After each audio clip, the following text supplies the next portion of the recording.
ஒரு நாள் தெனாலிராமனும் அவருடைய நண்பரும் காம்பில் படுத்துக்கொண்டு கடலின் மெல்லிய காற்றை ரசித்து கொண்டு இருந்தனர்.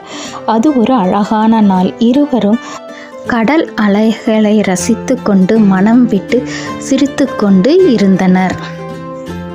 அப்பொழுது தன் நண்பர் எதையோ நினைத்து மிக மகிழ்ச்சியாக சிரித்து கொண்டிருப்பதை கண்டார். அப்பொழுது தெனாலிராமன் நண்பரை பார்த்து, தாங்கள் மகிழ்ச்சியாக சிரித்து கொண்டிருப்பதற்கு காரணம் என்ன என்று கேட்டார்.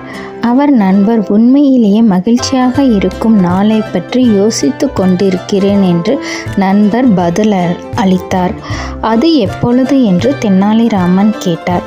கடலோரத்தில் ஒரு அழகான வீடு, வசதியான கார், பெரிய வங்கியில் கையிருப்பு, ஒரு அழகான மனைவி, 4 மகன்கள், படித்து நிறைய பணம் சம்பாதிக்கும் போது அவர் உண்மையிலேயே மகிழ்ச்சியாக இருப்பார் என்று அவர் நண்பர் விளக்கினார்.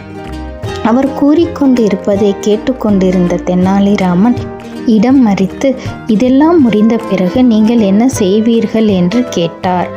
அதற்கு அவருடைய நண்பர், அதற்கு பிறகு நான் கால் மேல் கால் போட்டுக்கொண்டு கடல் அலைகளை ரசிப்பேன், கடல் காற்றை ரசிப்பேன், மேகமூட்டங்கள் கடல் அலையின் மேல் விழும் அழகை ரசித்து கொண்டு இருப்பேன் என்று தெனாலிராமனிடம் அவர் நண்பர் பதிலளித்தார்.